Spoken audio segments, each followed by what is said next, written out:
할렐루야. 우리 사회에 계신 분들하고 인사하겠습니다. 너무 잘 오셨습니다. 네, 김지현 선생님 제 소리 조금만 올려주실래요?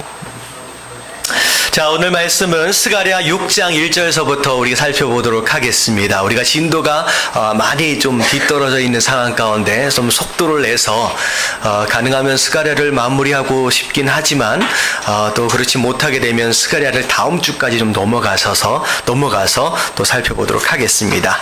자, 이미 우리가 말씀을 묵상했던 내용들이기 때문에 대략적인 스토리나 줄거리들을 이미 아시는 것으로 제가 생각을 하고 이제 하도록 하겠습니다. 자, 6장 1절서부터 2절까지의 말씀 같이 한번 읽어볼게요. 시작. 내가 또 눈을 들어 본즉 내 병거가 둔 산 사이에서 나오는데 그 산은 구리산이더라. 첫째 병거는 붉은 말들이, 둘째 병거는 검은 말들이, 셋째 병거는 흰 말들이, 넷째 병거는 어루지고 건장한 말들이 메었는지라. 자, 하나님께서 스가랴 선지자에게 또 다른 환상을 보여주시는데, 자, 오늘 1절을 보니까 두 산 사이에서 4개의 병거가 나오고 있습니다. 그 각 병거마다 색깔들이 다른 말들, 붉은 말, 검은 말, 흰 말, 그리고 어룽진, 건장한 말들이 이제 그 4병거를 하나씩 끌어가게 되는 것이죠. 그 두 산이 구리로 만들어졌대요. 이 구리다라고 하는 것은 강력한 권능을 또 의미합니다. 자, 그런 가운데 자, 이 4절서부터 쭉 나오는 내용이 뭐냐? 자, 이게 누구냐? 물어보니까 천사가 뭐라고 얘기하느냐? 이는 하늘의 내 바람이다. 자, 여러분들 이게 이제 하나님의 사자들입니다. 자, 이 사자들이 온 세상의 주 앞에 서 있다가 나가는 것이다. 자, 누구 앞에 서 있다가? 하나님 앞에요. 온 세상의 주인 되어지신 바로 그 하나님 앞에 서 있다가 이 4개의 병거가 나가는 것이죠. 자, 이 말씀에서 가장 중요한 단어를 줄을 딱 치라라고 하면 뭐가 되느냐? 온 세상의 주라고 하는 단어가 가장 핵심 단어입니다. 자, 이 4개의 병거는 쭉 이 주님의, 이 하나님의 부리심을 받는 자, 사자들, 천사들을 의미합니다. 자, 그리고 나서 북쪽으로, 남쪽으로, 여러 사방으로 이 병거들이 돌아다니게 되는데요. 자, 이쪽 보니까 북쪽에 있는 것을 딱 보니까 어떻게 돼 있어요? 북쪽에 있는 말은 자, 하나님의 영을 북쪽에서 두루 다니며 북쪽에서 하나님의 영을 쉬게 한다라고 하는 그런 내용들이 좀 있죠. 자, 8절 말씀입니다. 다 같이 한번 읽어볼게요. 시작. 그가 내게 외쳐 말하여 이르되 북쪽으로 나간 자들이 북쪽에서 내 영을 쉬게 하였느니라 하더라. 자, 북쪽에서 내 영을 쉬게 할 것이다 라고 하는 것은 곧 무엇이냐? 이 북쪽은 항상 하나님을 대적했던 자들이 일어나는 그런 장소예요. 자, 이 대적했던 장소가 일어났던 그 장소로 이 병거가 출동을 한 거죠. 그래서 그들을 전부 다 잠잠케 만들어 버렸다 라고 하는 어떤 그런 의미로 이제 생각할 수 있을 것입니다. 자, 그래서 이 앞에 나와 있는 환상에 대한 내용은 결국은 하나님께서 이 역사의 주관자 되신다, 주인 되신다라고 하는 것을 이게 상징적으로 이제 표현하고 있는 대목입니다. 자, 그래서 단순히 하나님께서 우리가 만나고 있는 이 자잘한 문제들만을 해결하실 수 있는 해결사 정도의 분이 아니다라고 하는 거죠. 우리가 하나님을 바라보는 눈이 좀 더 커질 필요가 있습니다. 이 문제만을 해결하신 분이 아니라 이 하나님은 이 역사의 주인 되십니다. 그리고 이 역사의 창조자 되신다라고 하는 그 넓은 눈으로 우리 하나님을 바라볼 수 있을 때 우리가 갖는 믿음의 깊이와 정도마저도 달라질 수 있다라고 하는 거죠. 그래서 구약에서 나오고 있는 시편에 대한 내용도 창세기나 출애굽기에 대한 내용도 하나같이 하나님의 사람들은 그의 하나님을 어떤 하나님으로 바라보고 있느냐? 하늘과 땅과 모든 만물들을 창조하신 창조 하나님의 개념으로 바라봤어요. 문제를 만날 때마다. 그래서 우리도 마찬가지입니다. 우리가 어떤 문제를 만났을 때 하나님 이 문제를 해결하여 주시옵소서라고 문제 자체에 집중하는 것이 아니라 그 문제보다도 훨씬 더 어떠하신 크신 창조자 하나님께 집중할 수 있어야 된다는 거죠. 그게 바로 제가 말씀드리고 있는 창조 신앙이다라고 생각하시면 되겠죠. 자, 그리고 나서 자, 11절과 12절 말씀을 좀 읽어볼게요. 다 같이 시작.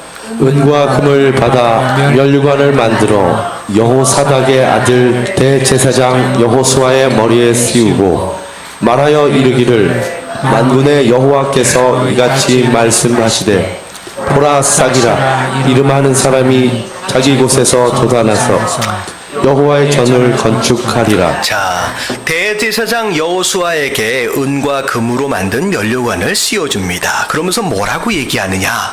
자, 진짜 대제사장은 지금 면류관을 씌움을 받는 이 여호수아가 아니죠. 이제 장차 오실 진짜 대제사장. 자, 여기서는 뭐라고 표현하고 있느냐? 싹이라고 표현하고 있잖아요. 자, 싹이라 이름하는 사람이 자기 곳으로 돌아와서 여호와의 전을 건축할 것이다. 자, 이 싹은 누구를 의미하느냐? 예수 그리스도를 의미합니다. 그래서 결국 역사의 주관자 되시고 창조주 되신 하나님께서는 그분이 누구신가라고 하는 것들을 그분의 백성들에게 선포하시는 것으로 말미암아 장차 오시게 될 이 땅에 오실 진짜 제사장, 진짜 대제사장 되신 싹 되어지신 바로 예수 그리스도, 그리고 그 예수 그리스도가 이 땅에 하나님을 진짜 온전히 예배할 수 있는 이 성전을 온전히 세워갈 것이다 라는 것을 말씀하고 계시는 거예요. 그래서 이 하나님의 백성들로 말미암아 눈에 보이는 현실에 자꾸 집착하지 말고 뭘 바라보는 것이냐? 하나님을 바라보고 장차 오실 싹으로 오실 대제사장을 바라보는 소망 가운데 살아야 한다라고 지금 말씀하고 계시는 거죠. 그래서 자, 우리가 여러분들 거룩하게 살길 원하시는 분 아멘 하십시다. 에이, 나는 죄짐의 성향 대충 살란다라고 하는 사람은 아마 우리 안에는 없을 것 같아요. 자, 여러분들 거룩한 삶을 살길 원하고 정말 이 말씀에서 이야기 되어지는 것처럼 하나님의 백성답게 살길 원하신다라고 한다면 죄 짓지 않기 위해 씨름하고 죄 짓지 않기 위해 몸부림치는 것보다 더 중요한 게 있어요. 뭐를 바꿔야 돼요? 여러분, 바라보는 것을 바꿔야 돼요. 지금 하나님께서 말씀하시는 것은 뭐냐면 너희가 물론 말씀에 순종해야 한다는 거예요. 그런데 중요한 건 뭐냐면 너희가 무엇에 소망을 두고 살아가느냐라고 하는 것이 너희 인생을 바꾼다라고 하는 겁니다. 내가 평생 신앙생활을 했고, 여러분 보면 혹시 모태신앙 혹시 여기 있으세요? 있으시잖아요. 모태신앙이다라고 한다면 내가 신앙생활을 50년, 60년을 했다는 얘기인데, 나는 신앙생활을 50년, 60년을 했음에도 불구하고 이상하게 내 삶의 변화가 더디다라고 여겨지신다라고 한다면 여러분 뭘 점검해야 되느냐? 내가 어디에 지금 소망을 두고 있고 내가 눈으로 뭘 바라보고 있느냐라고 하는 것을 점검해야 돼요. 여러분 이게 먼저 바뀌어야 우리의 삶의 변화가 온다라고 하는 것입니다. 여러분 이게 바뀌면 기도도 바뀌어요. 이게 바뀌면요 삶에 대한 태도도 바뀌고 심지어 이 바라보는 것에 대한 것이 바뀌면 예배 자세조차도 바뀔 수 있다라고 하는 거예요. 자, 먼저 뭘 바꿔야 돼요? 우리가 어디에 소망을 두고 있느냐, 우리의 방향을 바꿔야 합니다. 그래서 하나님께서는 계속 내가 누구냐라고 하는 것을 말씀하신과 동시에 너희가 지금 주목해야 할 곳이 어디냐라고 하는 거, 이 현재가 아니라 싹으로 오실 예수 그리스도를 바라봐라 라고 지금 말씀하고 계시는 거예요. 여러분 눈을 바꾸시게 되길 주님의 이름으로 축원합니다. 자, 넘어갈게요. 자, 7장 1절서부터 3절까지의 말씀 같이 한번 읽어볼게요. 시작. 만군 다리오 왕 다시 시작. 다리오 왕 제4년 아홉째 달 곧 기슬레월 4일에 여호와의 말씀이 스가랴에게 임하니라. 그때에 베델 사람이 사레셀과 레겜멜렉과 그의 부하들을 보내어 여호와께 은혜를 구하고 만군의 여호와의 전에 있는 대장들과 선지자들에게 물어 이르되 내가 여러 해 동안 행한 대로 5월 중에 울며 근신하리까 하매. 자, 이게 무슨 내용이냐? 자, 이 7장의 내용은요, 하나님께서 말씀해 주신 거예요. 자, 누군가 베델 사람 사레셀이라고 하는 사람, 몇몇 사람들이 자, 부하들과 더불어서 자, 이 스가랴 선지자를 지금 찾아온 겁니다. 어떻게 보면 밑에 보니까 제사장들과 선지자들에게 물었다라고 나와 있잖아요. 자, 이 사람들은 부하들과 더불어 왔다라고 하는 것으로 봐서 그 당시 어떤 위치에 있는 사람들이었느냐? 지도자 계층에 있는 사람들입니다. 어떻게 보면 종교적 지도자일 수도 있고 정치적인 지도자, 군사적인 지도자, 어떤 그런 위에 있는 사람들이 지금 물어보는 거예요. 자, 뭐라고 물어보느냐? 자, 5월에 우리가 울며 근신하며 또 금식하며 기도했었다라는 거죠. 근데 우리가 5월에 금식하던 이 모든 것들을 계속해야 합니까? 라고 지금 물어본 거예요. 자, 이스라엘 사람들은 지금 5월뿐만 아니라 다른 날들도 그들이 구체적으로 날짜들을 정해서 금식하는 주간을 만들어서 그것을 행하고 있었습니다. 행하고 있었어요. 왜냐하면 자, 5월달 같은 경우는 우리 세명상 왼쪽에 보니까 설명이 좀 나와 있지요. 예루살렘 뭐가 파괴가 됐어요? 그때 성전이 파괴되었었다라고 하는 거예요. 그래서 그것을 애도하는 마음으로, 슬퍼하는 마음으로 금식 주간을 정해가지고 금식했다는 거죠. 근데 자, 지금 보니까 지금은 이미 포로되어진 가운데 귀환을 했어요. 본국으로 돌아왔습니다. 자, 그리고 나름대로 성전을 짓고 있지만 아직 완성되어 있진 않았잖아요. 근데 포로에서 이제 귀환한 상태에서 야, 이 5월달 우리가 금식하던 것을 계속하는 게 맞는 것이냐 지금 얘기하는 거예요. 자, 느낌이 어때요? 5월에 금식하는 것을 좋아했어요? 별로 싫어했어요? 힘든 거죠. 이제 금식하는 거. 그리고 과연 이미 돌아왔는데 이것을 계속 지켜나가야 하느냐. 이것 자체가 그들에게 있어서 이미 뭐가 되어 있느냐? 마치 율법처럼 짐이 되어져 있는 상태였습니다. 근데 하나님께서 뭐라고 말씀하시느냐? 자, 4절서부터 쭉 나오는 내용이 뭐냐면 너희가 애통하고 금식하고 기도했던 이 모든 것들이 너를 위한 것이냐, 너희를 위한 것이냐, 나를 위한 것이냐는 거예요. 지금 하나님 묻는 의도는 지금 너희가 누굴 위해 했다는 거예요? 예, 자기 자신을 위해서 했다는 거예요. 자기 자신의 만족을 위해서 했다라고 하는 거예요. 자기 자신의 스스로 세운 무슨 약속, 자기 자신의 무엇인가를 위해서 금식하고 기도했다라고 하는 것이죠. 여러분들 이 말씀에서 우리가 생각해야 될 게 뭐냐면 이 금식이라고 하는 것은 우리가 지금 함께 예배하고 있는 이 예배의 모습들, 함께 어떤 제도권 안에 들어와서 형식을 가지고 있는 여러 신앙생활의 모습들을 다 포함하고 있는 내용이에요. 이게 뭘 의미하느냐? 내가 열심히 예배를 드리고, 내가 열심히 금식도 하고, 내가 열심히 헌신도 하고, 내가 열심히 헌금도 하고, 내가 열심히 봉사도 하고, 심지어 선교도 하고, 전도도 하고. 근데 과연 내가 하고 있는 이 모든 것들이 과연 나 자신의 만족을 위한 것이냐, 자아 성취를 위한 것이냐, 아니면 진짜 하나님을 위한 것이냐라고 하는 것을 우리가 분별할 수 있어야 된다는 거예요. 근데 이 당시에 지금 이 금식이 하나님 보시기에는 너희 자신들을 위한 거라는 거예요. 나를 위한 것이 아니다라는 거죠. 그러면서 6절에 뭐라고 말씀하시냐? 다 같이 시작. 너희가 먹고 마실 때에 그것은 너희를 위하여 먹고 너희를 위하여 마시는 것이 아니냐. 네. 먹고 마시는 거, 그 먹고 마시는 걸 심지어 절제하는 거, 이 모든 것들 사실 네 맘대로, 네 뜻대로 너를 위해서 한 것이 아니냐라고 말씀하시는 거예요. 애써서 한 것 같은데, 여러분들 이게 되게 이상한 표현이에요. 여러분 생각해 보세요. 내가 열심히 했거든요. 근데 하나님께서 너는 널 위해서 했다, 날 위한 게 아니다 라고 말씀하신다 라고 한다면 여러분 마음 가운데 무슨 생각이 들까요?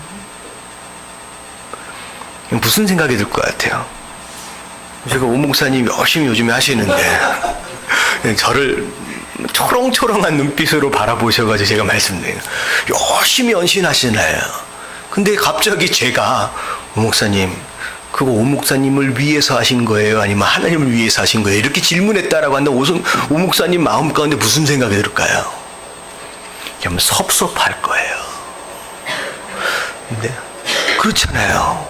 내가 열심히 했는데 나보고 이게 하나님을 위해서 한 거냐 아니면 너 자신을 위한 것을 한 거냐라고 물어본다라고 한다면 굉장히 섭섭할 거예요. 그리고 마음 가운데 무슨 생각이 들까요? 상처받았다라고 생각해요. 나 시험 들었다라고 생각할 거예요. 목사한테. 여러분 이 얘기는 무슨 얘기냐? 우리의 헌신과 우리의 수고가 마치 이와 같은 상황들로 심판대 앞에서 평가되어질 수 있다는 거예요.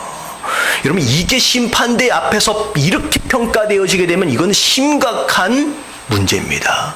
왜냐? 내 이름으로 귀신을 쫓고 내 이름으로 기적을 행한다라고 할지라도 하나님 뭐라고 말씀하신다? 내가 도무지 너희를 알지 못한다. 너와 내가 상관이 없다라는 얘기를 심판대 앞에서 들으면 난 어디 가야 된다는 얘기예요.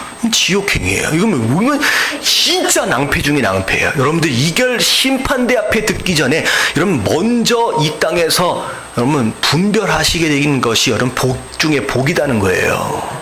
여러분 이렇게 말씀하시는 이유가 있어요. 왜냐?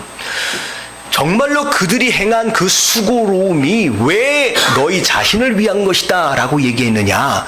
진짜 하나님께서 원하셨던 것은 그들이 눈에 보이도록 행동하고 있는 종교적인 의식이 아니었어요. 금식의 모습이나 예배의 모습이 아니라 오히려 하나님께서 기대하셨던 것이 무엇이었느냐? 자, 무엇이었어요? 여러분, 말씀에 순종하는 것이었습니다. 정말로 하나님께서 원하셨던 건 그거였어요. 그래서 7절 마지막 부분에 보니까 여호와가 옛 선지자들을 통하여 외친 말씀이 있지 않았느냐? 분명히 너희들에게 말씀을 줬다라는 거예요. 그러면 말씀을 듣고 그 말씀대로 순종하는 모습이 그게 예배가 되도록 하고 그 순종이 그게 헌신이 되도록 해야 하는데 그것은 쏙 빼놓고서 눈에 보이는 의식과 형식에만 집중했다는 거죠. 하나님은 그걸 받지 않으시겠다라고 말씀하시는 거예요.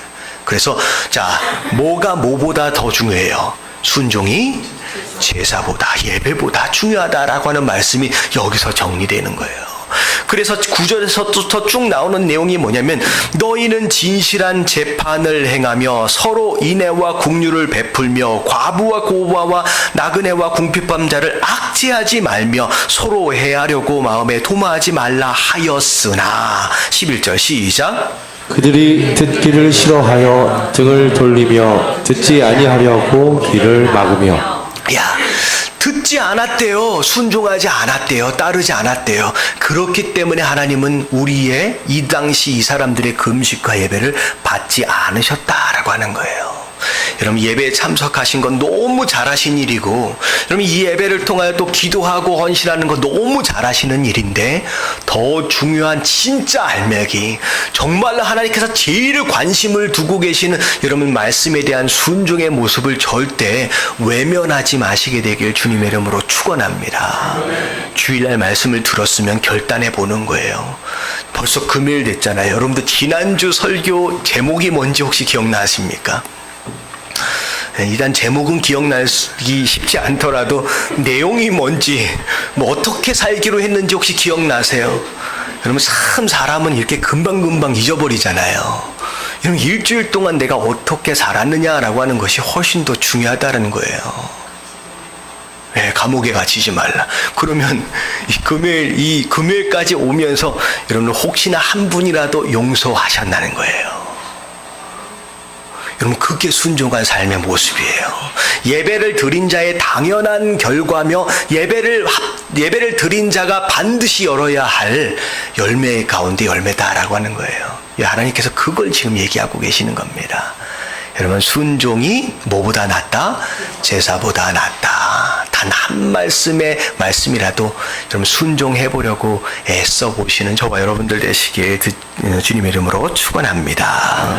자, 그 다음 말씀 넘어갈게요. 자, 8장입니다. 1절과 2절 말씀 같이 한번 읽어봅니다. 시작.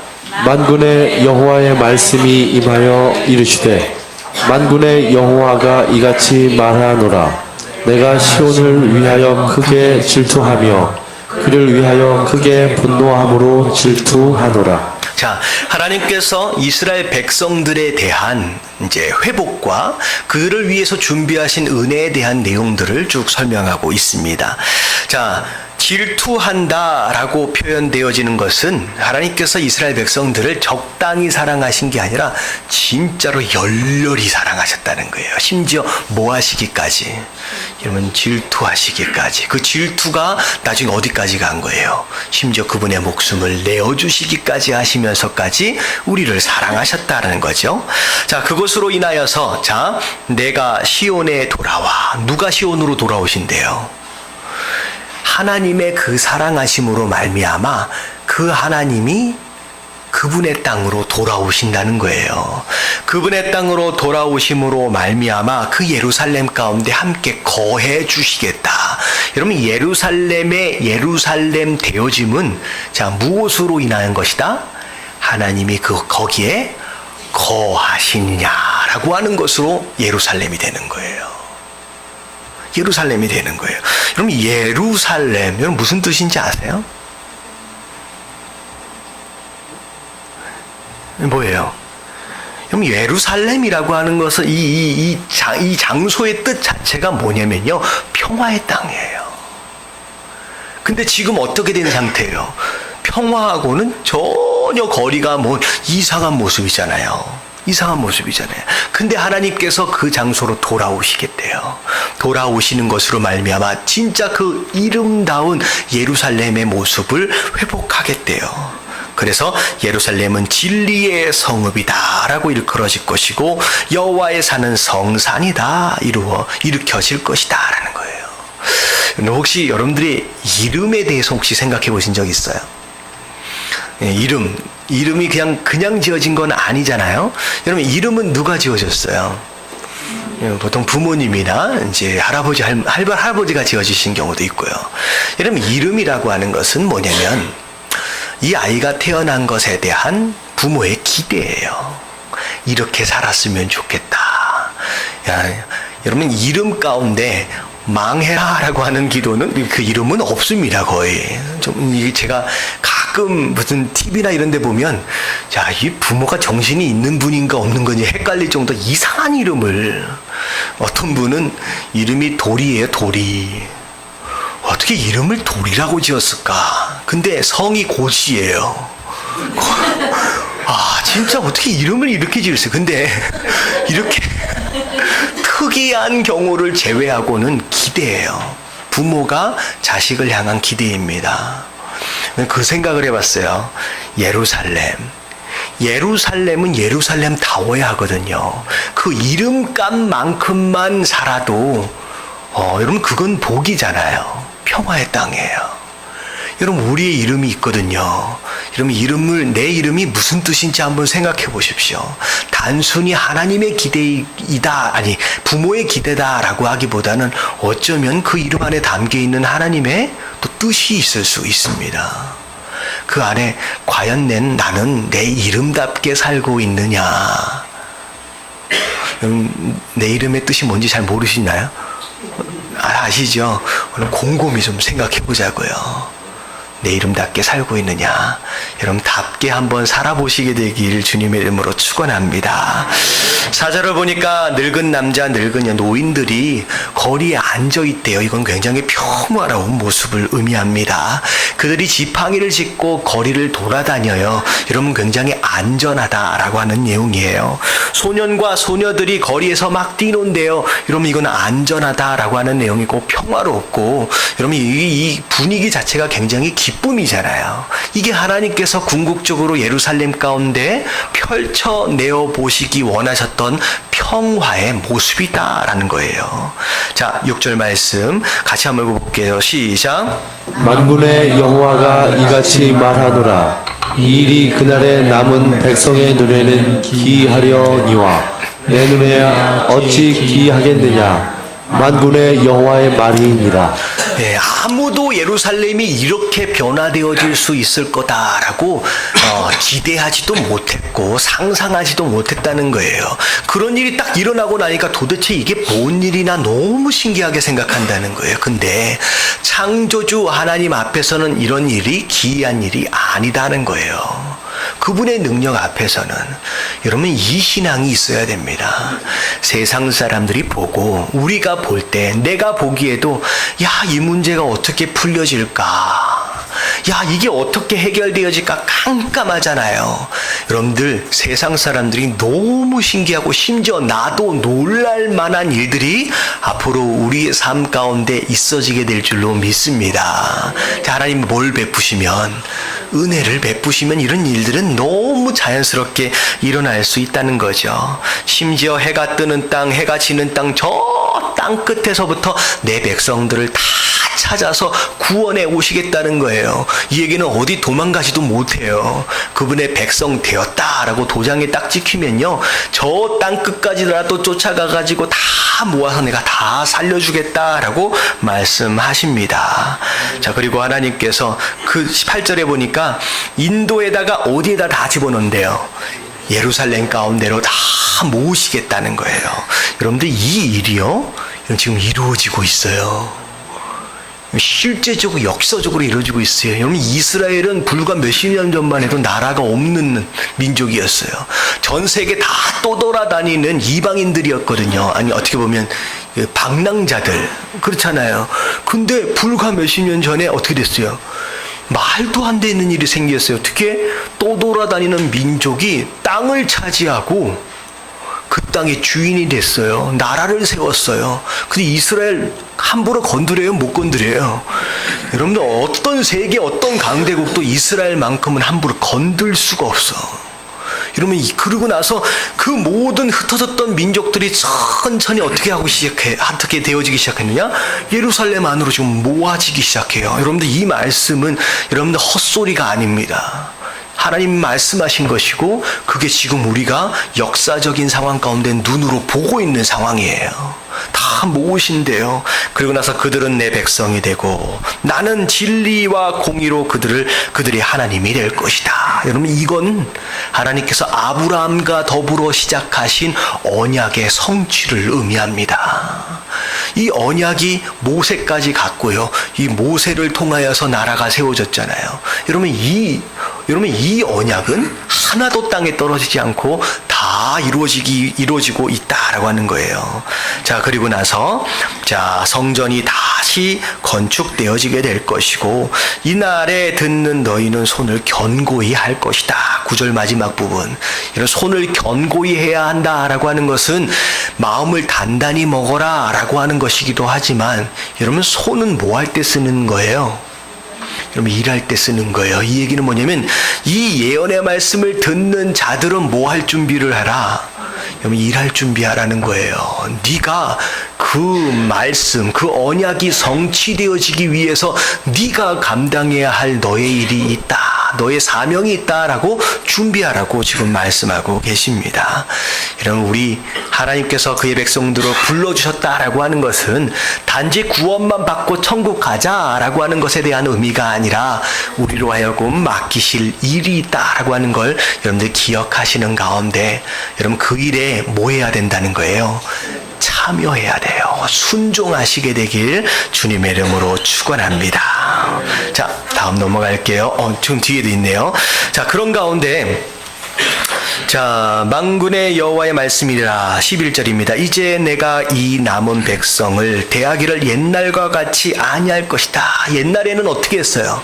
하도 말을 안 들으니까 이런 매 저런 매로 막 때리셨잖아요. 근데 그래서 이들이 너무 고생했어요. 근데 하나님께서는 이제는 내가 나의 백성들, 다시 모으게 될 나의 백성들에 대해서는 그렇게 힘들게 해주지 않겠다는 거예요. 너그러움으로, 은혜로. 자, 12절 말씀 같이 한번 읽어봅니다. 시작. 곧 평강의 씨앗을 얻을 것이라. 포도나무가 열매를 맺으며 땅이 산물을 내며 하늘은 이슬을 내리니 내가 이 남은 백성으로 이 모든 것을 누리게 하리라. 여러분, 감람나무, 포도나무가 성경 안에 나오면 이거는 그야말로 그냥 축복이란 뜻이에요. 너에게 모든 필요를 내가 다 공급해 주겠다라고, 다 누릴 수 있도록 해주겠다는 거예요. 13절에 보니까 되게 재밌는 표현이 있어요. 자, 유다 족속과 이스라엘 족속과 너희가 이방인 가운데 뭐가 되었었다? 저주가 돼요. 여러분 이것은 옛날 이야기가 아닙니다. 얼마 전까지만 해도 주이시 유대인 하면 어떤 이미지가 있었어요? 이러면 별로 이렇게 좀 거리감이 느껴지고 좀 약간 이제 이상한 사람들처럼 약간 그런 느낌이 좀 있었거든요. 유대인 하면. 근데 이 당시에도 마찬가지. 유대인 이스라엘 사람들 하면 저주처럼 느껴졌어요. 망한 민족들이거든요. 떠돌이거든요. 그런 이미지가 있었는데 저주에 대한 이미지가 있었는데 더 이상 너희가 저주가 아니라 뭐가 되겠다? 복이 될 것이다 하는 거예요. 여러분 이게 언제 하셨던 말씀이에요? 하나님께서 아브라함에게 처음 하셨던 약속의 말씀 세 번째입니다. 네가 복의 근원이 되도록 하겠다라고 하는 그 말씀을 내가 결단코 너희 민족을 통하여 이루도록 하겠다라고 말씀하고 계십니다. 자, 그렇게 하면서 쭉 하나님께서 내가 이렇게 해줄게 라고 말씀하셨어요. 그리고 나서 자 16절에 어떻게 시작해요? 너희가 행할 일은 자 내가 이렇게 은혜를 베풀어 주고 이런 회복을 줄 것인데 자 이것을 다 누리며 살아갈 수 있는 지혜는 너희가 해야 할 일이 있다는 거예요. 여러분 보나 마나 그 뒤에는 뭐에 대한 말씀일까요? 자 앞에 뭐에 대해서 혼났어요? 금식하는 게 너를 위한 거래요. 뭐 하지 않았기 때문에 말씀이에요. 이 뒤에 나오는 내용은 보나마나 뻔한 거예요. 뭐에 대한 말씀이에요? 이제 너희가 행할 일은 내가 너에게 준 이 생명의 말씀. 여러분 이 말씀대로 순종하며 사는 거 그것만 하면 된다라고 말씀하시는 거예요. 자 그리고 나서 자 19절 쭉 나오는 내용 더 이상 금식할 필요 없대요. 그 금식이 기쁨이 되어지고 즐거움과 희락이 되어질 거래요. 자 우리가 예배하고 있는 이 모든 것들 어떻게 보면 슬픈 게 아니에요. 우리의 예배는 잔치다라고 얘기했잖아요. 천국 잔치의 모델입니다. 우리 예배는 굉장히 기쁜 거잖아요. 예, 그런 걸 하는 거예요. 이 모든 것들. 근데 너무 신기한 게 뭐냐면 그렇게 이스라엘 백성들이 회복하는 일들로 인하여서 무슨 일이 벌어졌냐가 너무 소름 돋쳐요. 21절 다 같이 한번 읽어볼게요. 시작. 이 섬 주민이 저 성읍에 가서 이르기를 우리가 속히 가서 만군의 여호와를 찾고 여호와께 은혜를 구하자 하면 나도 가겠노라 하겠으며. 무슨 일이 벌어지느냐? 여러분들 하나님의 백성이 회복되어지면요 주변에 있는 사람들이 너 언제 예배 가는지 물어본다는 거예요. 너 언제 기도하러 가는지 물어본대요. 뭐 하자는 거예요? 나도 같이 가자. 여러분들 전도는 여러분들 입술로 증거되어지는 것으로 통하여 시작되어지지만 사실은 전도의 열매는 무엇으로 해요? 예, 우리의 삶이에요. 우리가 삶이 어떻게 보여지느냐. 여러분 전도가 이상하게 안 된다라고 한다면 우리의 삶을 돌아봐야 돼요. 여러분 전도가 된다 싶으면요 우리의 삶에 그들이 보고 있는 열매가 있기 때문에 오는 겁니다. 생각해 보세요. 정말로 야 너같이 살 바에는 차라리 안 믿고 말지 라고 하는 삶의 모습이었다라고 한다면 절대 전도되어지지 않습니다. 보니까 부러워. 보니까 닮고 싶은 거예요. 보니까 행복해 보여요. 도대체 이 행복과 여러분 이 기쁨은 도대체 어디서 오는 걸까? 이 사람이 어디를 가고 있다? 교회를 다니고 있다는 거예요. 어느 교회? 여러분 이런 얘기를 하면 되게 막 닭살 돋는데 뭐 부흥사 목사님들은 이렇게 잘 하시더라고. 예담교회를 다니고 있다는 거예요. 할렐루야. 아 역시 제 스타일은 아닌 것 같아요. 어느 교회든 이 교회를 다니고 있다는 거예요. 나도 한번 가보고 싶다라고 하는 이야기들이 나온다는 거예요. 23절 맨 마지막 부분에 보세요. 하나님이 너희와 함께 하심을 누가 들었어요? 믿지 않는 사람들이 들었대요. 그래서 우리가 너희와 함께 가려 하리라 하시니라. 그래서 내 삶을 통하여 함께 예배하는 자들로 다 모이게 된다라고 하는 거. 여러분들 요런 삶을 사시게 되길 주님의 이름으로 축원합니다.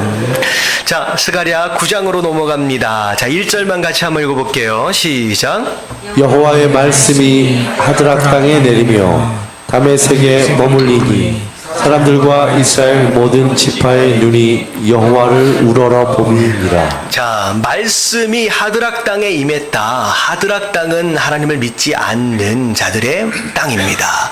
말씀이 임했다라고 하는 것은 심판이 임한 것을 의미해요. 여러분들, 심판은 말씀을 기준으로 임하게 됩니다. 자, 이 주변에 그 다음에 나와 있는 많은 나라들의 이름들이 쭉 나와요. 두로도 나오고 시돈도 나오고. 자, 이 나라들은 스스로 잘났다라고 교만을 떨던 나라들이에요.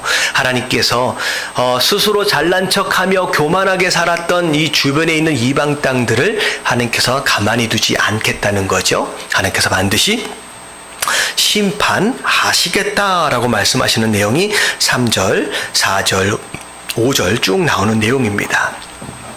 그래서 6절에 보니까 마지막 부분에 보면 블레셋 사람은 뭐 했어요? 교만했대요. 더 이상 교만하지 않도록 그 교만을 끊어버릴 것이다. 자, 그리고 그 입에 그 피를 그 입 사이에 그가 그 가증한 것을 제거하리니 막 이것저것 욕심을 부리며 탐하며 막 먹었던 것들을 하나님께서 다 쏟아놓도록 만들어버리시겠다라는 거예요. 근데 중요한 건 뭐냐면 그렇게 심판되어진 상황들 가운데 그들이 100% 다 전멸해버리고 끝나느냐? 그렇지 않아요. 그 심판 가운데 남은 자들이 있다는 거예요. 그 심판을 통하여 하나님이 누군지를 보고 만나는 사람들이 있다라고 하는 거예요. 하나님께서 이방 민족들 가운데서도 구원하실 그분의 백성들을 구별하신다는 겁니다. 그래서 그들도 남아서 우리 하나님께 돌아와 유다의 한 지도자같이 되겠다. 천년만년 이방인이 아니라 유대인의 지도자처럼 세워지겠다라고 하는 거예요. 여러분들 우리 현대 역사의 모습이 바로 그런 거예요. 여러분들 얼마 전까지만 해도 선교의 주도권은 누가 가지고 있었느냐? 미국이 가지고 있었고 영국이 가지고 있었습니다. 그럼 유대인들이 아니었어요. 여러분들 이 영국과 미국이 가지고 있던 선교의 주도권을 누가 가졌어요? 그 다음에 한국이 가졌습니다. 지도자의 역할을 하는 거예요. 하나님 나라 안에서. 그러다가 한국이 조금 약간 시근둥해지면서 이 선교의 지도자의 역할이 어디로 넘어간대요? 지금 중국으로 넘어간대요. 여러분들 이렇게 되어지면서 하나님께서 그분의 마지막 시대에 어떤 이방인들 혈통과는 상관이 없이 지도자 되어질 사람들을 세워 가신다라는 거예요. 이런 교회 안에서도 마찬가지예요. 내가 모태신앙이고 내가 40년 50년 믿었는데 여러분들 그것으로 지도자 되어지는 것이 아니라 남은 자가 돼야 돼요. 하나님이 누군지를 아는 자가 되어지게 되고 믿음으로 바로 선자가 되어질 수 있을 때 그래야 교회의 기둥으로서 교회의 지도자로서 세워질 수 있다라고 하는 것입니다. 그게 하나님께서 그분의 나라를 경영해 가시는 방법들이라는 거죠. 자, 그런 가운데 9절 말씀을 보면 재미있는 표현이 있죠. 우리가 너무 익숙하게 들어서 아는 말씀입니다. 9절 시작. 시온에 따라 크게 기뻐할지어다. 예루살렘에 따라 즐거이 부를지어다. 보라, 내 왕이 내게 임하시나니 그는 공의로우시며 구원을 베푸시며 겸손하여서 나귀를 타시나니 나귀의 작은 것 곧 나귀 새끼이니라.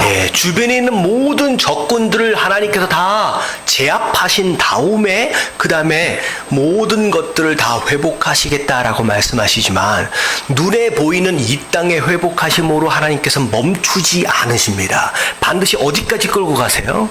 장차 오실 예수 그리스도까지 끌고 가시는 거예요. 이 말씀대로 예수님께서 예루살렘 안으로 들어오신 거예요. 뭘 타셨어요? 나귀 새끼를 타고 들어오시는 예수님의 모습은 바로 이 말씀이 성취되어진 것에 대한 보응이에요. 그렇게 오셨다는 거죠. 그래서 결국은 하나님께서 계속 이 스가랴 말씀이 끌고 진행되어지는 패턴을 여러분들이 볼 필요가 있어요. 처음에는 하나님의 심판입니다. 제압하시겠대요, 적들을. 그리고 회복하시겠대요, 은혜를 통하여. 그런 다음에 이 땅에 회복되어지는 것으로 멈추지 않고 어디로 끌고 가세요? 예수 그리스도 하나님, 궁극적인 하나님 나라로 시선을 끌고 가시는 거예요. 우리가 마찬가지죠. 이 땅에서 고기를 많이 잡고 우리가 여기서 많이 뭐 많은 것을 누리며 사는 것도 중요하지만 여기에 멈춰 있는 것이 아니라 어디로 우리의 시선을 끌고 가야 된다? 예수 그리스도 하나님 나라로 우리의 시선을 끌고 가줘야 된다. 자, 그리고 나서 10절에는 자, 하나님께서 뭘 회복하시느냐?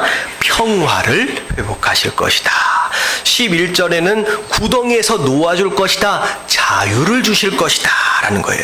자, 소망을 품은 자들아, 자, 그 다음에 맨 밑에 보면 내게 갑절이나 갚아줄 것이다. 지금까지 수고하고 고생했던 이 모든 것들을 뭘로 갚아주세요?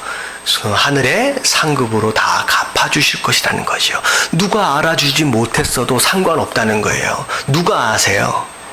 정말 하나님이 아세요. 내가 얼마나 수고했고 내가 얼마나 헌신했는지에 대해서 목자가 몰라줄 수 있고 어쩌면 내 담임 목사가 몰라줄 수 있지만 누구는 아신다는 거예요. 하나님은 아신다는 거예요. 나의 거룩함과 나의 정의로움과 나의 헌신은 하나님이 아시기 때문에 다 갚아주게 될 것이다. 13절은 그 어떤 누구도 함부로 덤빌 수 없는 강한 나라, 강한 군사로 세워가게 될 것이고 15절 앞에 보면 그들을 호위할 것이다. 호위하신다라고 하는 것은 지키시고 보호하시고 인도하신다는 뜻이에요. 호위라고 하는 것 자체가 우리가 어느 누구로부터 공격당하지 않도록 지키시고 보호해 주실 거예요. 그리고 우리가 어디로 가야 할지를 인도해 가실 어떤 분? 우리의 목자가 되어주신 선한 목자로서 우리를 이끌어 가신다라고 하는 거예요. 자, 16절 말씀 다 같이 시작. 이날에 그들의 하나님 여호와께서 그들을 자기 백성의 양떼같이 구원하시리니 그들이 왕관의 보석같이 여호와의 땅에 빛나리로다. 자, 뭐처럼 빛나요? 왕관의 보석처럼. 자, 하나님의 백성들, 유대인들, 예수 믿는 사람들, 별의별 얘기들을 세상 사람들이 하잖아요. 혀를 차면서 비아냥거리면서. 그렇지 않아요. 마지막 때가 되어지면 우리가 다 뭐가 된다는 거예요? 보석이 되어진대요. 반짝반짝. 사람들의 뭐라가 되냐면 부러워할 대상이 되는. 어쩌면 저렇게 빛날 수 있을까? 17절 마지막 그의 형통함과 그의 아름다움이 어찌 그리 큰지 곡식은 청년을 새 포도주는 처녀를 강건하게 하리라. 너무 신기하라는 거예요. 야, 어떻게 이렇게 회복되어지고 이렇게 세워질 수 있을까라고 여겨지는 그런 하나님의 백성들 된다는 거예요. 여러분 좌우에 계신 분들하고 인사해 주세요. 이제 보니 보석 같네요. 시작.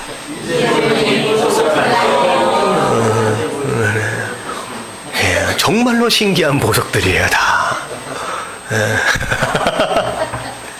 여러분 스스로를 소중하게 여기십시오.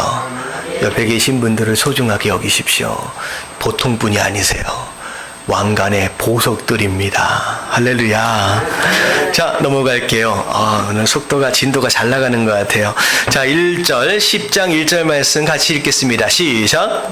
봄비가 올 때에 여호와 곧 구름을 일게 하시는 여호와께 비를 구하라. 무리에게 소낙비를 내려서 밭의 채소를 각 사람에게 주시리라. 자, 봄비가 온다라고 하는 것은 봄비는 이스라엘 백성들은 이른 비가 있고 늦은 비가 있잖아요. 이제 경작하는 어떤 그 계절이 우리랑 거꾸로 돼 있습니다. 그래서 봄비 하면 늦은 비예요. 그러면 이 늦은 비는 뭐 할 때 꼭 필요하느냐? 열매가 이렇게 뭐 할다 그래요?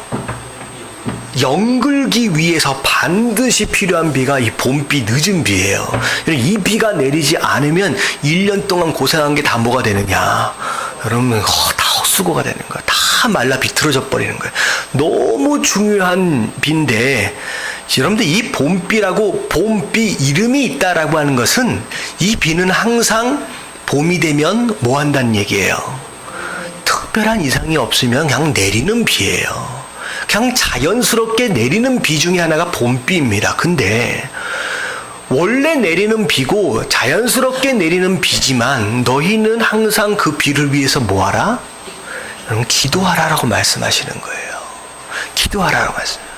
여러분들 하나님이 당연히 우리에게 뭐가 필요하신지 알잖아요. 아시잖아요. 그리고 충분히 주실 수 있는 분임에도 불구하고 여태껏 그렇게 해 주셨음에도 불구하고 그래도 우리가 뭐 해야 된다? 기도해야 한다라고 하는 이유가 뭐예요? 우리 지난주 설교인가 지지난주에 말씀드렸죠. 기도한 자만이 그게 누구로부터 온 줄 안다? 하나님으로부터 온 줄을 아는 거예요. 이러면 하나님은요, 그냥 알아서 우리 인생 그냥 대충 만사형통 잘 살게끔 해주실 수 있어요. 근데 그렇게 내버려두고 그렇게 살도록 해버리시면 마치 어떤 시스템을 만들어 놓고 딱 돌리면 자동으로 굴러가게, 여러분 히스토리의 끝까지 그렇게 만들어 버리시면 너무 편할 것 같지만 여러분 하나님께서는 그걸 원하신 게 아니에요. 매 순간 하나님은 우리와의 뭘 원하신다? 수요일날 우리와의 교제를 원하신다는 거예요. 교제를 원하는, 우리와 대화하고 싶으신 거예요.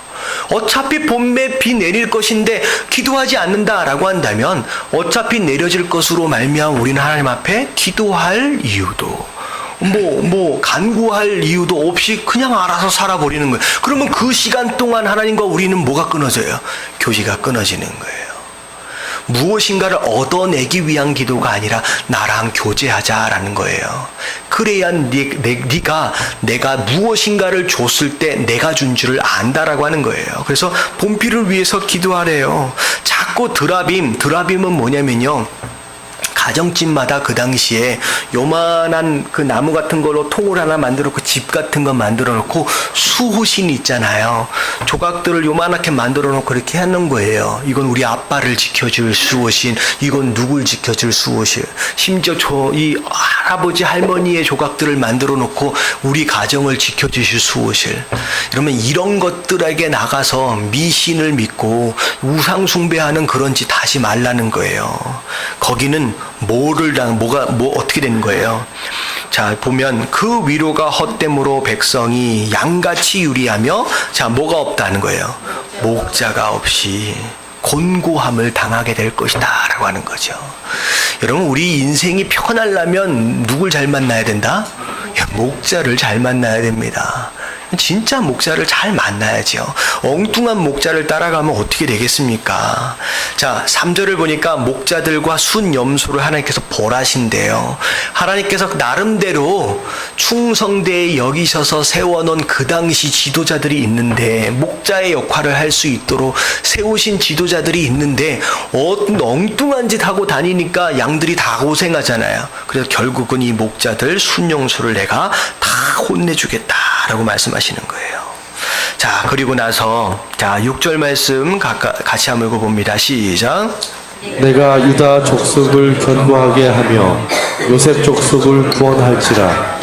내가 그들을 긍휼히 여김으로 그들이 돌아오게 하리니 그들은 내가 내버린 일이 없음같이 되리라. 나는 그들의 하나님 여호와라. 내가 그들에게 들으리라.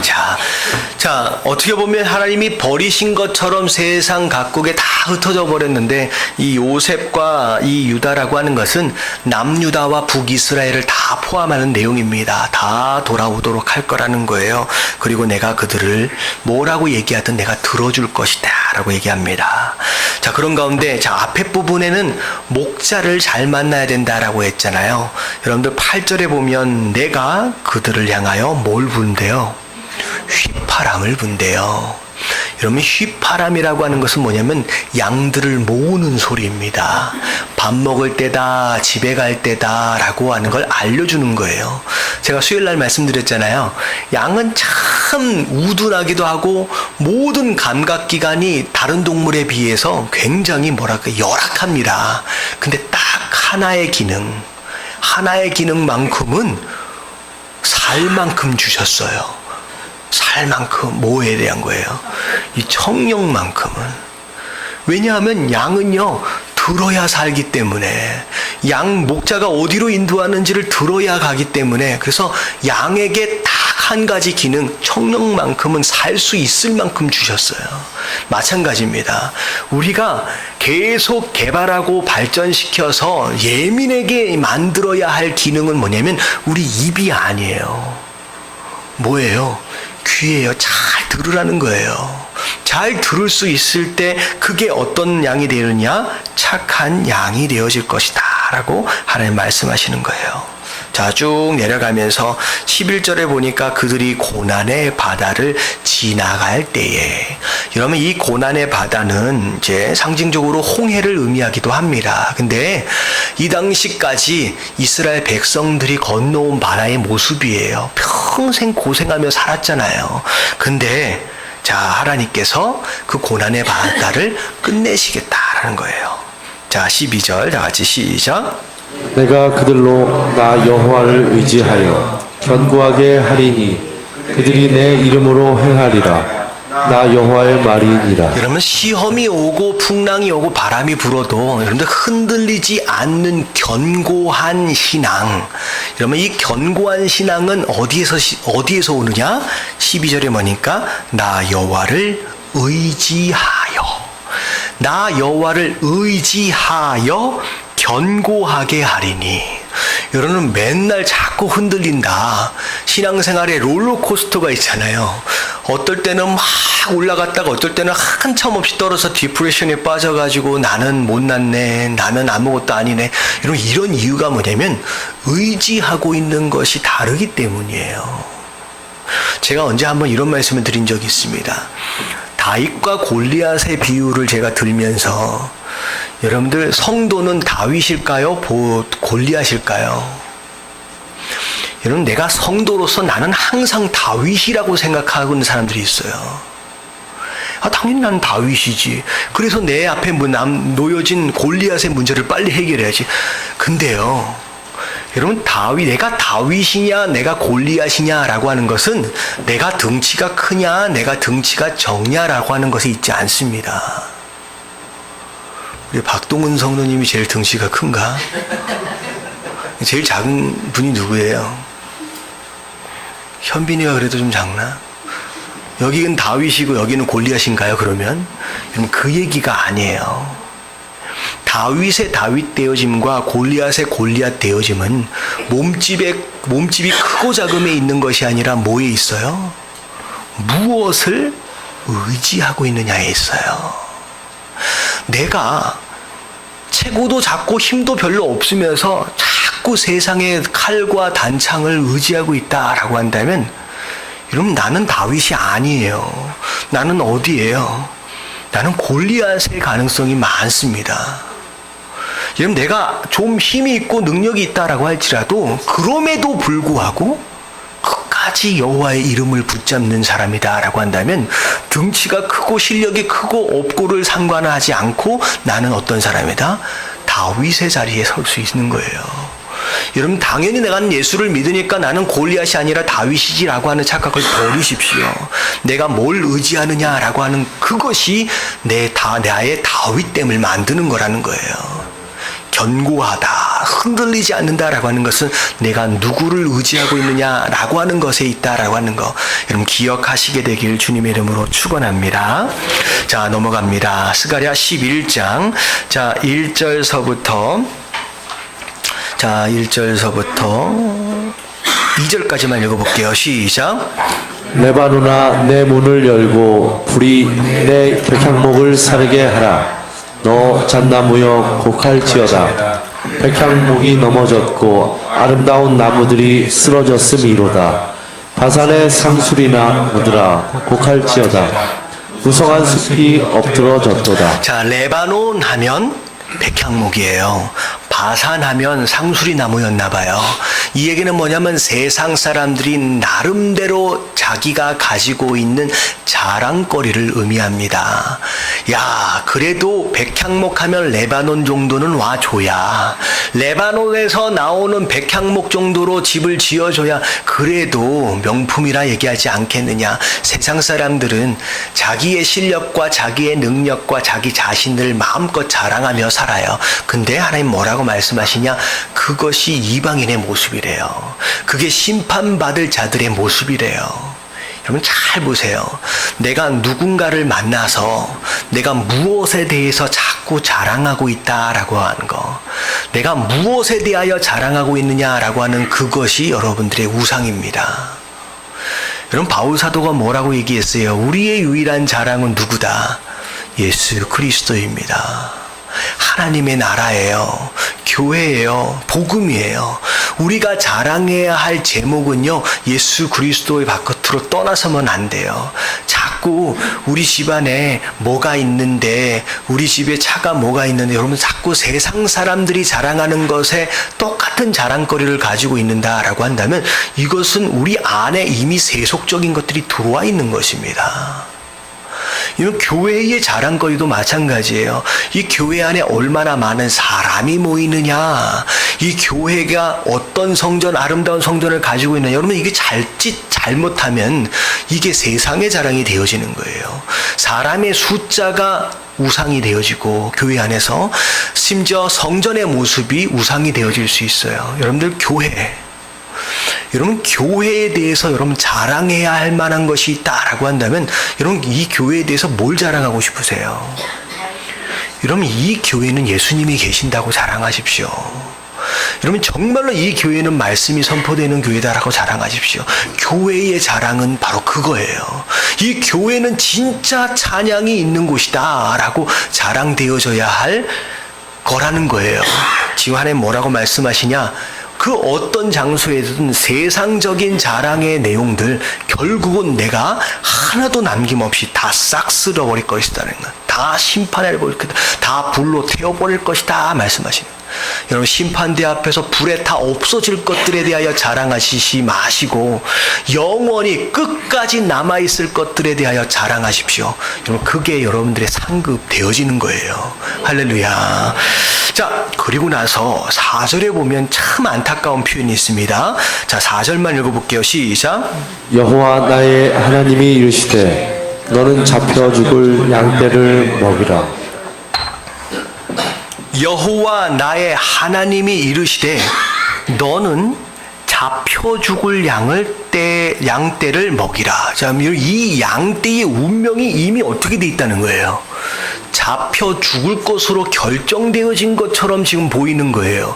왜 하나님께서 왜 이렇게 이상한 표현을 쓰셨을까? 자, 이유는 두 가지입니다. 왜냐하면 첫 번째는 이 양들이 잘못된 목자를 만났어요. 자, 보세요. 5절에 보니까 양들을 사들이는 자가 있고 양들을 파는 자가 있어요. 사들인 자도 판 자도 가책이 있어요, 없어요? 없어요.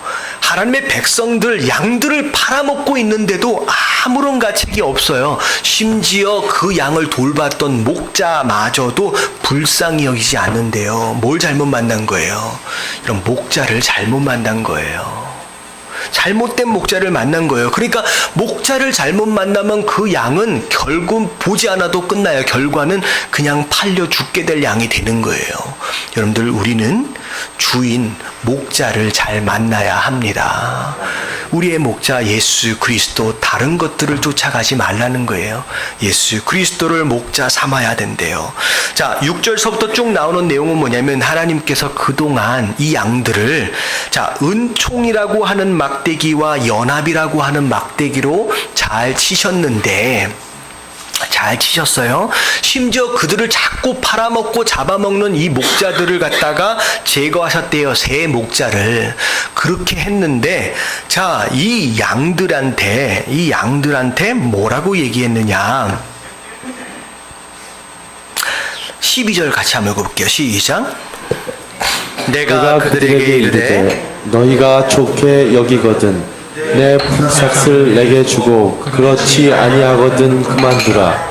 그들이 곧 은 30개를 달아서 내 품삯을 삼은지라. 자, 이 새로 오신 목자가 정말로 이 양들을 정말로 목숨을 걸고 돌봤어요. 2개의 막대기로.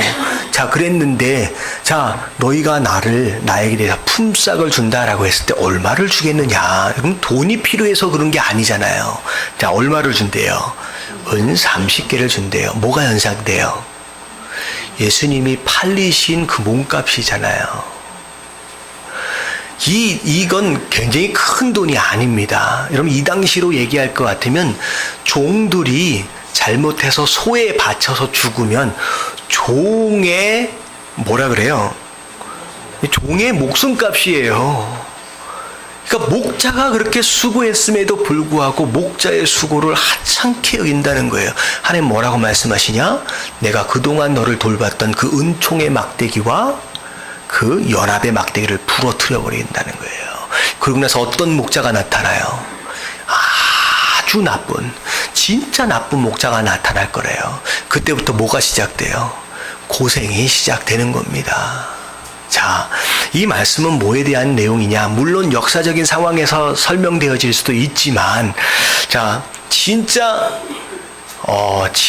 양으로서, 하나님의 양으로서 진짜 회복과 행복을 누리는 삶을 살려면 첫째, 목자를 잘 만나야 되고, 목자의 가치를 아는 자가 되어야 된다는 거예요.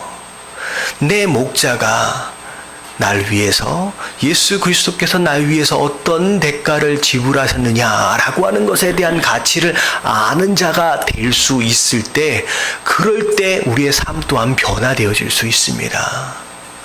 우리가 생명을 얻은 것에 대한 가치를 알아야 된다라고 하는 거예요. 여러분들 착한 양 되어지시게 되길 주님의 이름으로 축원합니다. 자, 12장으로 넘어옵니다. 자, 1절서부터 2절까지만 같이 한번 읽어볼게요. 시작. 이스라엘에 관한 여호와의 경고의 말씀이라. 여호와 곧 하늘을 펴시며 땅의 터를 세우시며 사람 안에 심령을 지으신 이가 이르시되, 보라, 내가 예루살렘으로 그 사면 모든 민족에게 취하게 하는 잔이 되게 할 것이라. 예루살렘이 에워싸일 때에 유다에까지 이르리라. 자, 그러면서 3절에 보니까 그날에는 내가 이스라엘을 온 민족에게 큰 무거운 돌덩어리가 되게 하겠다라고 하는 거예요. 그것을 들려고 하는 모든 자들은 오히려 크게 상함을 당할 것이래요.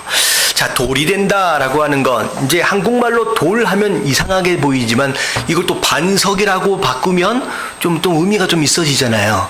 아무도 함부로 건드릴 수 없는 대상이 이스라엘이 되어집니다. 근데 사실은 이 말씀은 하나님께서 이스라엘을 향하여 경고하시는 내용입니다. 자, 그런 가운데, 자, 4절서부터 쭉 나오는 내용, 유다 족속은 내가 돌보고 모든 민족의 말을 쳐서 눈을 멀게 하리라. 여호와로 말미암아 힘을 얻었다 할 것이다 라고 하면서 유다 민족 이스라엘의 모습들, 하나님께서 특별히 보호하시고 관리하시는 가운데 아무도 건드리지 못하도록 철저하게 방어해 주시는 모습들을 우리가 보게 됩니다. 그리고 유다의 지도자들 6절에 보니까 나무 가운데 화로 같게 하며 곡식단 사이에 횃불 같게 할 것이다 라고 하는 거죠. 자, 뭐 횃불이나 화로, 어떤 불에 대한 것으로서 어떤 능력이나 어떤 그런 것들을 상징적으로 의미하는 것 같습니다. 그래서 7절에 보니까 다 같이 시작. 여호와가 먼저 유다 장막을 구원하리니 이는 다윗의 집의 영광과 예루살렘 주민의 영광이 유다보다 더하지 못하게 하려 함이니라. 다윗 집의 영광이다라고 하는 것은 다윗 시대, 솔로몬 시대 하면 이스라엘의 역사상 가장 화려하고 가장 강력한 시대였거든요. 근데 그때와 비교되어지지 않을 정도로 이 나라를 내가 강성하게 만들 것이다 라고 약속하시는 겁니다. 자, 8절에 보니까 이 예루살렘 주민을 보호하실 거래요. 심지어 그 가운데 가장 약한 사람이 어느 정도의 믿음? 8절 중간에 약한 자가 다윗 정도의 믿음이래요. 다윗이 되게 믿음이 좋은 사람인데 약한 자가 다윗 정도래요. 자, 그리고 다윗 족속은 심지어 무엇같이? 하나님같이 거룩한 그런 모습으로 세워지고요. 그리고 무리 앞에 있는 뭐같이? 여호와의 사자. 여호와의 사자라는 것은 천사의 모습입니다. 천사의 모습처럼 그렇게 세워질 것이다. 자, 10절 내가 다윗의 집과 예루살렘의 주민에게 은총과 관구하는 심령을 부어주리니. 자, 여러분, 되게 중요한 내용입니다. 자, 하나님께서 어떤 심령을 부어주시느냐? 은총과 간구래요. 여러분들, 이 간구는 뭐 한다는 거예요? 기도의 영을 부어준다는 거예요. 정말 회복되어지는 이스라엘 백성 가운데 너무 필요한 심령은 하나님 앞에 무엇이든 기도함으로 간구함으로 나아가는 모습입니다. 자, 그러면서 어떻게 보면 애통한다 라고 하는 표현들이 밑에 쭉 나오잖아요. 자, 이 애통이다, 통곡한다 라고 하는 것은 스스로 지은 죄로 인하여 애통한 거예요. 내가 그랬었으면 안 될 텐데, 안 됐었는데 내가 왜 그러고 살았었을까 라고 눈물을 흘리는 마음. 그러면 이 애통한 자, 하나님 복을 주시잖아요. 그러면 천국을 보게 됩니다. 눈이 열리게 되는 거예요. 자, 그렇게 하나님께서 이런 기도의 영과 애통하는 마음을 통하여서 이스라엘 백성들을 거룩하고 깨끗하게 세워갈 것이다 라고 하는 것이 바로 12장에 나와 있는 말씀입니다. 자, 넘어갑니다. 오늘 끝낼 수 있을 것 같아요. 자, 스가랴 13장 1절과 2절 말씀 같이 한번 읽어봅니다. 시작. 그날에 죄와 더러움을 씻는 셈이 다윗의 족속과 예루살렘 주민을 위하여 열리리라. 만군의 여호와가 말하노라. 그날에 내가 우상의 이름을 이 땅에서 끊어서 기억도 되지 못하게 할 것이며 거짓 선지자와 더러운 귀신을 이 땅에서 떠나게 할 것이라. 자, 애통하는 것, 결국은 눈물로 회개하는 마음을 하나님 백성들에게 부어주신 가운데, 자, 13절 1절에 보니까 더러움을 씻는 셈이 이제 열려지게 될 거예요. 그냥 이 셈은 뭐 하는 셈이냐? 간단하게 말하면 뭐 하는 셈인 것 같아요. 더러운 것을 씻어내는 하나님 백성들을 거룩하게 만드는 바로 그런 셈입니다. 여러분, 이 셈은 누구를 의미해요? 예수 그리스도죠. 여러분, 이렇게 좀 상징적으로 나와 있는 내용들은 다 예수 그리스도라고 생각하시면 돼요. 예수 그리스도를 통하여 깨끗하게 씻어질 것입니다. 자, 더 이상 이 땅에 우상의 이름이 세워지지 않도록 하나님께서 끊어버릴 것이다. 거짓 선지자, 더러운 귀신들을 다 이 땅에서 다 쫓아버리신다는 거죠. 자, 그리고 자, 3절에 쭉 보면 여호와의 이름을 빙자하여 거짓말하는 그런 모습들. 자, 심지어 부모가 그 자식을 그렇게 하나님 앞에서 죄를 짓는 모습들을 보면서 부모가 친히 칼로 찌른대요. 징계해버린다는 거예요. 다시 말하면 자식에 대한 애정보다 하나님의 거룩함이 더 중요한 시대가 올 것이다 라고 하는 거죠. 그게 먼저 세워지는 게 맞는 거예요. 자, 4절에 보니까 선지자들이 사람을 속이려고 털옷을 입었었대요, 그동안. 자, 마치 누구의 모습이에요? 어떻게 보면 세례 요한의 모습처럼 털옷을 마치 입고 있으면 되게 거룩한 것 같고, 근데 다 사람을 속이려고 했던 그런 모습들의 선지자들이 많았나 봐요. 자, 그런 것들도 다 입지 아니할 것이다. 자, 5절 말씀 같이 한번 읽어볼게요. 시작. 말하기를 나는 선지자가 아니요 나는 농부라. 내가 어려서부터 사람의 종이 되었노라 할 것이요. 네, 선지자 노릇하고 살았는데 이제는 어떻게 될 것이냐? 사실은 내가 선지자가 아닙니다. 하나님이 세우신 종이 아닙니다라고 스스로 자백하고 고백하는 때가 옵니다. 그냥 나는 사람의 종입니다라고 이제 회개하는. 그러니까 지금 그 더러운 죄와 더러움을 씻는 셈의 역할이 뭐냐면 스스로 죄악되어진 것들을 드러내고 회개하고, 더러운 그 땅에 존재하고 있는 많은 우상과 관련되어 있는 모든 것들이 다 제거되어지는 역할들을 바로 이 셈이 하게 될 것이다 라는 거죠. 자, 16절에 보니까 나의 친구 집에서 받은 상처다. 두 팔 사이의 상처에 대해서 얘기한대요. 여러분, 이것은 우상 숭배할 때에 생겨지는 상처래요. 여러분들, 이게 그렇게 다 이제 고백되어지고 이제 그렇게 이제 다 솔직하게 다 드러나게 된다라고 하는 것입니다. 자, 7절 말씀해 보면, 자, 목자를 치면 양이 흩어지려니와, 이 표현은 어디 나온 표현인지 아시겠죠? 이게 바로 예수님에 대한 내용입니다. 목자를 치니까 제자 되어진 자들이 다 흩어지잖아요. 자, 그런 가운데 자, 여호와가 말하노라 8절입니다. 온 땅에서 3분의 2는 멸망하고 3분의 1은 거기에 남으리니. 다시 말하면 하나님의 심판이 임할 때, 자, 믿음 가운데 남아있는 자로 구별되어지는 자가 많다는 거예요? 아니면 생각보다 적다는 거예요? 그럼 굉장히 생각보다 적습니다. 3분의 2는 다 멸망을 당한대요. 3분의 1만 남아요. 여러분들 이게 나중에 요한계시록에 보면 3분의 1, 3분의 1, 그 3분의 1에서 또 3분의 1로 하나님께서 또 좁혀가는 모습들을 봐요. 여러분 오히려 저는 그렇게 생각해요. 한국 교회가 한 7, 80년 정도에 굉장히 부흥해가지고, 전 인구의 막 20%가 넘는 기독교인 숫자를 굉장히 자랑했거든요. 근데 요즘에 굉장히 어려워지면서 기독교인 숫자가 점점 쭉쭉 빠져나가면서 심지어 10% 이하로 떨어집니다. 좀 이것은 너무 안타까운 소식이고, 우리가 기도해야 할 제목이긴 하지만, 오히려 하나님께서 마지막 때 이 한국 교회를 쓰시기 위해서 특별히 한국 교회를 청소하시고 계시는 것은 아닌지라고 저는 감히 좀 생각해 보는 거예요. 그런 거잖아요. 진짜만 마지막까지 남게 되는 거예요. 하나님께서 나중에 구별하시고 여러분들 끝까지 남으시는 자들로 세워지시길 주님의 이름으로 축원합니다. 마지막 때가 되면 더 힘들어지는 일들이 있을 것이고 더 핍박이 가중될 거예요. 그러면 교회 안에 있는 자들이 에이 모르겠다 이렇게 신앙생활 할 바에라 그냥 내 마음대로 사는 게 낫겠다라고 점점점 배교하는 일들이 많이 생겨날 겁니다. 이러면 그때가 되어질 때 여러분들 이런 말씀들을 기억하셔야 돼요. 아 이게 이미 계시록에 예언되어졌던 말씀이구나. 다 떠나게 된대요. 결국은 뭐만 남아요? 여러분 진짜만 나중에 남게 됩니다. 그럴 때가 있어요. 그래서 저는 우리 예담교회는 그랬으면 좋겠어요. 여러분 그 어떤 누군가 그 어떤 이유에서든 교회를 떠나는 모습들이 내 눈에 보인다라고 할지라도 하나님 나는 주님 부르시는 그날까지 하나님 교회를 지키겠습니다. 여러분 이게 단순히 예담교회만이 아니라 내가 몸을 두고 정말 하나님께서 정해주신 그 자리 여러분 그 자리를 끝까지 지킬 수 있는 자들 여러분 그 자들만 남는 거예요. 할렐루야.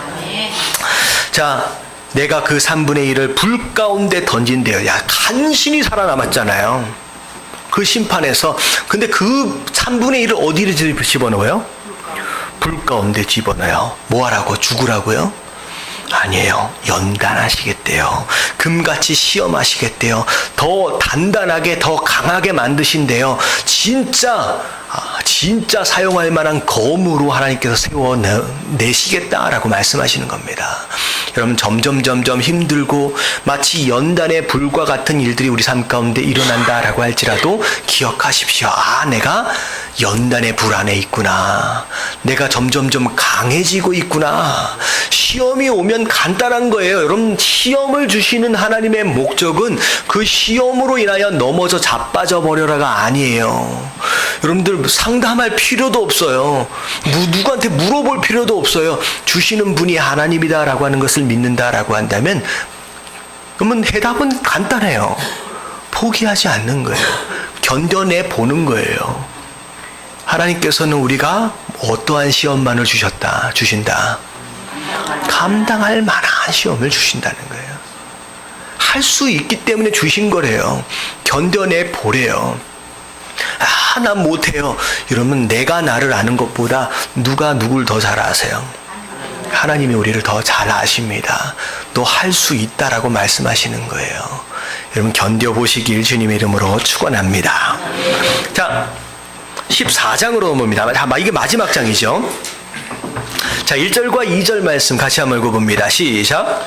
여호와의 날이 이르리라. 그날에 내 재물이 약탈되어 내 가운데에서 나누이리라. 내가 이방 사람들을 모아 예루살렘과 싸우게 하리니 성읍이 함락되며 가옥이 약탈되며 부녀가 욕을 당하며 성읍 백성이 절반이나 사로잡혀 가려니와 남은 백성은 성읍에서 끊어지지 아니하리라. 자, 14장에 대한 내용은 자, 통으로 생각하면 앞에는 누구에 대한 심판이냐? 하나님의 백성에 대한 심판이에요. 이스라엘에 대한 심판입니다. 자, 마지막 때에 있어지게 될 심판은 어디에서부터 시작된다? 여러분, 교회 안에서부터 시작됩니다. 여러분, 세상에서부터 심판이 시작되는 게 아니라 교회 안에서부터 심판이 시작돼요. 지금 하나님께서 마지막 때에 여호와의 날, 마지막 심판의 날이 임하면 그 심판 어디에서부터? 이스라엘 나라 안에서 시작된대요. 그럼 지금 교회가 어려움을 겪고 있다라고 하는 것은 마치 마지막 때에 교회를 향한 심판이 시작된 것으로 생각하시면 돼요. 먼저 우리 안에서 청소를 시작한, 진짜와 가짜를 구별하시는 거예요. 여기에 성소가 끝나면 그 외에 그 대상자는 구별할 필요가 없이 뭐 하면 돼요? 그냥 심판하시면 되는 거예요. 그러니까 여기서부터 시작이 되는 거예요. 그래서 왜 세상 사람들은 다 괜찮고 다 잘 먹고 잘 살고 오히려 좋은 집에서 좋은 차에 다 좋게 누리고 사는데 왜 우리만 이렇게 힘들까? 여러분, 이건 너무나도 당연한 거예요. 왜냐하면 마지막 때의 심판은 어디서부터? 교회 안에서, 우리 안에서 시작됩니다. 진짜가 구별되어지고 난 뒤에 이 세상의 심판이 시작되는 거예요. 자, 이게 1절서부터 나오는 내용이에요. 내가 이스라엘 안에서부터 내가 구별해 내시겠대요. 진짜와 가짜를. 수많은 전쟁들이 이스라엘 안에서 일어납니다. 근데 중요한 건 뭐냐면 그 안에서 수많은 사람들이 다 죽고 다치고 이런 일들이 일어났지만 반드시 그 안에서도 뭐가 있다는 거예요? 남은 백성들이 있을 거라는 거예요. 여러분, 이 남은 자, 남은 백성, 구약 성서 뒤에 나오는 핵심 단어예요. 끝까지 믿음을 지키고 자기 자리를 버텨낸 자들, 이 남은 자들, 바로 그 자들은 성읍에서 끊어지지 않는다. 이 얘기는 뭐냐면 그 성읍은 누구 것이라는 거예요? 끝까지 남은 자의 것이에요. 여러분, 하나님 나라도 마찬가지입니다. 끝까지 살아 남은 자들이 그 하나님 나라를 소유하는 것이죠. 그렇게 하신대요. 자, 3절에 보니까 마치 그날은 전쟁 날에 싸운 것과 같이 하리라. 이것은 뭐냐면 굉장히 격렬한 전쟁이 교회 안에서 시작이 되어집니다. 교회 안에 분열이 있게 되고, 교회 안에 비방들이 있게 되고, 교회 안에 분쟁과 떠나가고 하는 그런 일들이 막 일어나는 거예요. 자, 심지어 전복 지진도 막 일어나요. 지진도 일어나요. 북쪽과 남쪽이 막 갈라지기도 하고 막 그러는데 5절 맨 마지막 부분에 보니까 나의 하나님 여호와께서 임하실 것이요 모든 거룩한 자들이 주와 함께 하리라. 이 거룩한 자들은 누굴 의미하느냐? 저 2절 위에 나오는 남은 백성들입니다. 그 사람들을 거룩하다라고 얘기하는 거예요. 그 사람들이 죄를 하나도 안 지었기 때문에 거룩한 자가 아니라 끝까지 자기 자리를 지킨 게 거룩함이에요. 자, 그리고 나서 그날은 빛이 없대요. 이게 선라이트예요. 선라이트라서 태양이 없어져요. 이게 그래서 도대체 이게 밤인지 낮인지 구별이 안 돼요. 여러분들, 제한되어진 피조물적인 빛은 이제 그때가 되면 사라집니다. 그리고서 못던 빛이 나타나요. 어두워 갈 때에 빛이 있으리로라. 이게 뭐냐면 새로운 빛입니다. 이게 바로 누굴 의미하느냐? 예수 그리스도요. 더 이상 이 세상을 밝히던 선라이트, 태양빛이 사라지고 정말로 영존하게 될 그 빛이, 새 빛이 온다는 거예요. 그리고 나서 자, 8절에 보니까 그날에 생수가 예루살렘으로부터 쏟아져 나오는데요. 그래서 절반은 사해로 흘러가고 절반은 지중해로 흘러갑니다. 자, 이 생수는 여름에도 겨울에도 그러하리라. 그러면 이 지방에는요, 요단강이라고 하는 강 하나밖에 없거든요. 다 시내예요. 근데 계절을 너무 많이 타. 우기가 되면 막 범람하고 넘쳤는데 건기가 되면요, 겨울철이 되면 어떻게 돼요? 아니요. 여름철이 건기죠. 건기가 되면 어떻게 돼요? 바짝 말라서 정말 물 찾기 힘든 거예요. 그 계절을 타는 물이 그 당시에 제한적인 피조물적인 물이에요. 근데 지금 이 생수는 계절에 전혀 영향을 받지 않아요. 마르지 않는 새로운 물입니다. 여러분, 이게 누구예요? 예수 그리스도예요. 예수 그리스도가 생수로 오신대요. 자, 그리고 9절에 보니까 여호와께서 천하의 왕이 되신다. 왕 되신다라고 하는 것은, 자, 그동안 피조물적인 왕, 가짜 왕들은 다 사라지는 거예요. 다 사라지고 진짜 영원히 우리를 다스려 주실 진짜 하나님, 우리 예수 그리스도 그 왕으로 오시는 거예요. 그래서 우리 지난주에 찬양할 때 두 손 들고 찬양합니다. 다시 오실 왕. 사실은 정확하게 표현하면 여호와께가 아니라 사실 누구예요?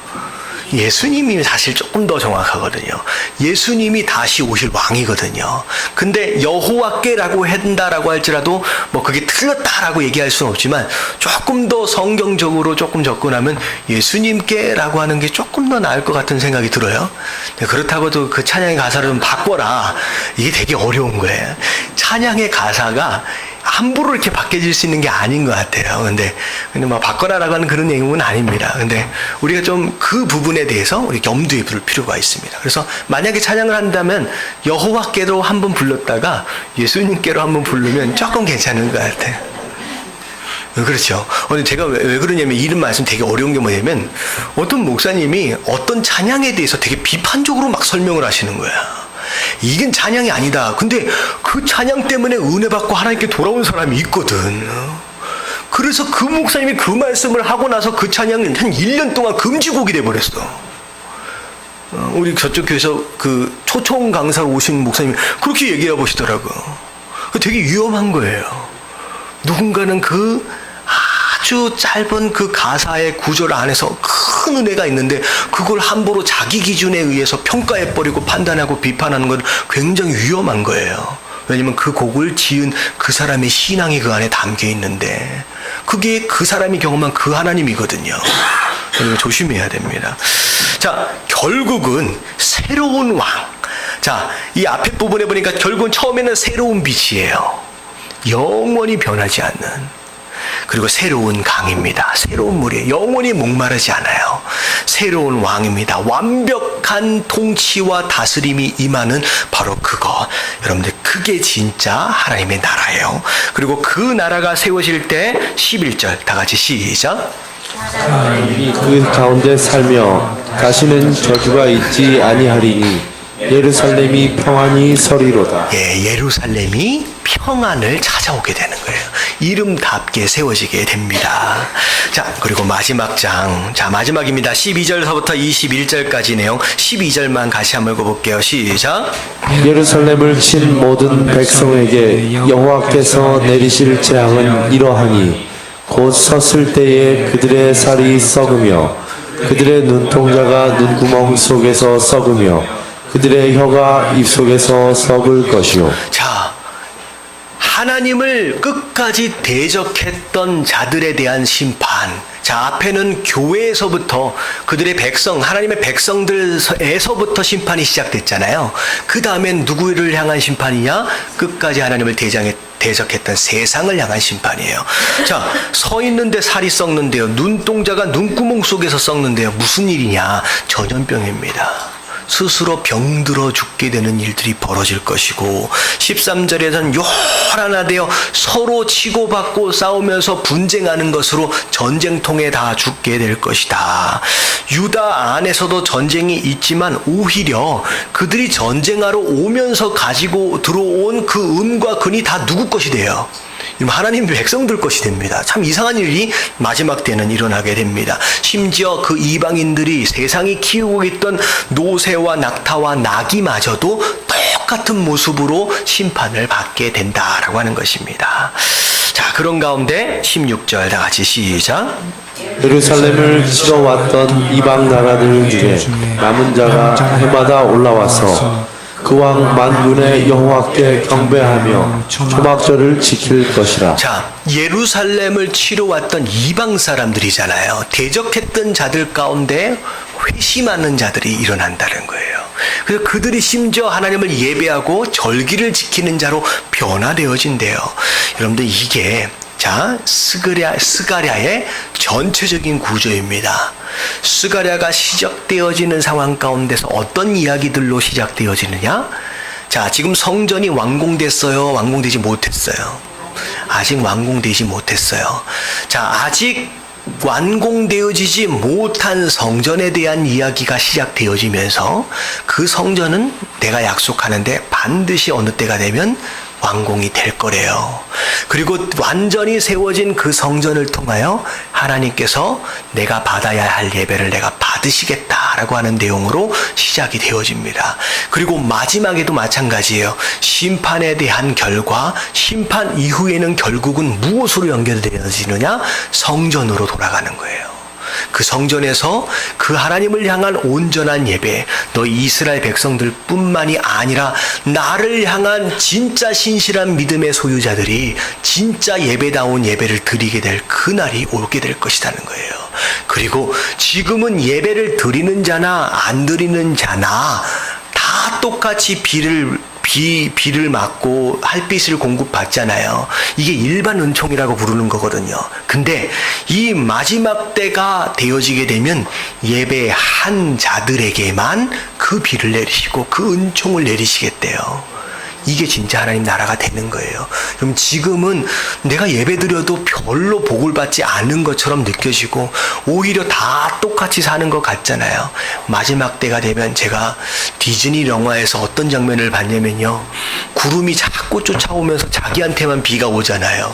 요 조그만 주먹만한 구름이 요렇게 갈 때마다 여기서 이렇게 갈 때마다 내리고 이러면 이런 일들이 마지막 때가 되면 예배한 자들을 위해서 준비하신 축복들이 그런 형태로 온다는 거예요. 똑같이 옆에 있으면서도 복을 받고 복을 못 받는데요. 여러분들 여호수아가 해가 멈추는 전쟁 혹시 기억나세요? 여러분 거기에서 우박이 떨어지는데 여러분 우박이 어떻게 떨어지길래 이스라엘 백성은 안 맞고 여러분 전쟁을 선으로 딱 나눠가지고 이렇게 싸웁니까? 아니에요. 시작은 그렇게 돼도 나중에 10분만 지나면 다 섞여버려요. 여러분 하나님께서 정말 쉽지 않으셨을지도 몰라요. 우박을 떨어뜨리시는데 어디에만 조준을 하시는 거예요. 예, 믿지 않는 이방인들에게만 조준을 해서 떨어뜨리는 거, 걔네들만 맞고 쓰러지는 거예요.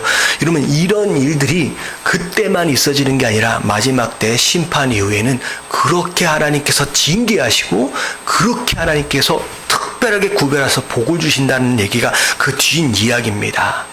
그래서 진짜 애굽 사람이든 누구든 초막절을 지키러 올라온 자들은 복을 주고 그 절기를 지키지 않는 자들은 그냥 벌을 내리시겠대요. 뭐를 기준으로?